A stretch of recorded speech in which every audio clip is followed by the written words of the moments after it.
Anyways, keeping with what I know, newspapers. So I thought I would just start by having a few words. Engage is the first one. So these are the things that I aspire to do at the community newspaper. Whether we always do it or not, it's another matter, but engage. That's the first thing for a community paper, is to make people feel engaged with their community, whether it be politically, environmentally, socially. It's just an awareness of what's going on around you. So here's our front page story. Meet your candidates. A very direct, using words very directly, command, meet your candidates. And then the question, asking you who you're going to vote for. So trying to, and also with the photo, having those faces looking at you. Let's get a connection here. Exclusionary signs still prevalent. Activist draws international media to show example of what not to do. Ted's not going to like this, but it's a big political issue about these Chinese-only signs. It evokes a lot of feeling. Sometimes the idea of being excluded is what people get involved about. And also, well, we're on to exchange. The other part of one newspaper, trying to exchange ideas, exchange voices, try to have a real diversity of voices in the paper.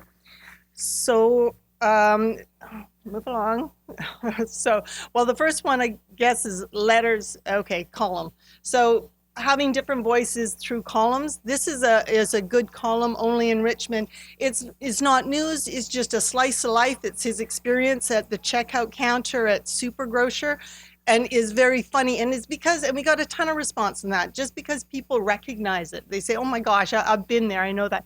Also letters, huge. And we've recently changed our format in our Friday paper to have a lot of letters up front and get that conversation going. And each one, I was also going to use this as an example of good writing and bad writing. On the left, on the leaf blowing is a great headline. The other one, vague, no one knows what it's about, but whatever.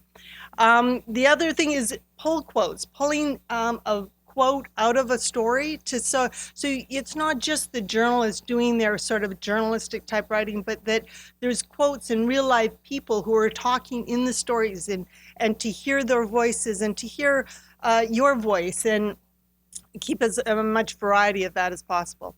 Expose, also the newspaper is trying to expose, take you into corners that you might not otherwise go, whether it be crime, even cultures, or so it's about just trying to expose you to the greater world. So here's one, gang shots spark question. It's not so much that the news, the shots, but it's a story about actually the relationship between the police department and the city, and there was a miscommunication. So it's just trying to tell people some of these dynamics that are going on that are behind the scenes. Son accused of killing mom. This one is, court stories are often like this. They are more of an and this is alleged, but of a twisted mother-son relationship. If this all, so it's, court stories are often fascinating for people in that way. It's you go into these other corners, and also exposing people to other cultures. I mean, we take something, take me to the moon, a cliche, but we take me to the moon cakes. And a big part of the community paper, especially in Richmond, is trying to build these bridges between cultures. So in the subdeck too, there's lots of buzzwords to try to let people know this other world. So Evoke. Evoke is another thing that it's about building compassion, evoking a sense of belonging, just sort of an emotional response to different things. So this one, we did a coffee with this guy. He's a marathon runner, he's a realtor, but he happens to be a father of somebody with a severe mental disability. And again, we use the quote, and the quote is very much a father perplexed. Why does this happen to some kids and not others? And it was quite a heartful story. It also evoking nostalgia. Particularly the subhead I liked, where we give a nice visual description. Kids have to take turns going in the swimming pool because it's so popular. The very first the first pool. This is a new feature that we brought into the paper recently, a flashback Friday, and people quite like it. This one I thought was really evocative. It's the photo and the words. Actually, Len Kay, who's a well-known music teacher in the community, had that picture taken and he sent it into us.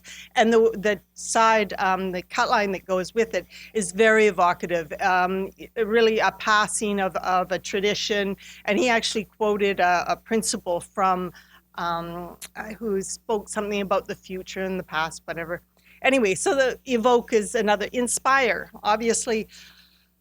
You know, a lot of newspapers, it's a lot of bad news and difficult things, but I think community papers have an obligation to inspire and have examples of the best we can be. So here's just your stay-at-home mom. She'd been a stay-at-home mom for 23 years, turns her life around, and it just something we can relate to, and it's inspirational. And it doesn't have to be a big, massive thing. This I thought was inspirational too. It just the idea, these faith groups all coming together, their experience in trying to help the refugee crisis is the antithesis of what's causing the refugee crisis. It was just this community of different faiths trying to offer some support. And also just and we often do these, kids are amazing. They just come up with these ideas. A bunch of boys from Canby Secondary got together and just said they'd create a group called Bros Helping Bros, very cool. And it so happened the one kid in the center is from Afghanistan. He went there with his mother, and he brought the pens and pencils and all that. Amused is good. I didn't actually have an extra slide for that, but that would be just examples in our headlines and stuff.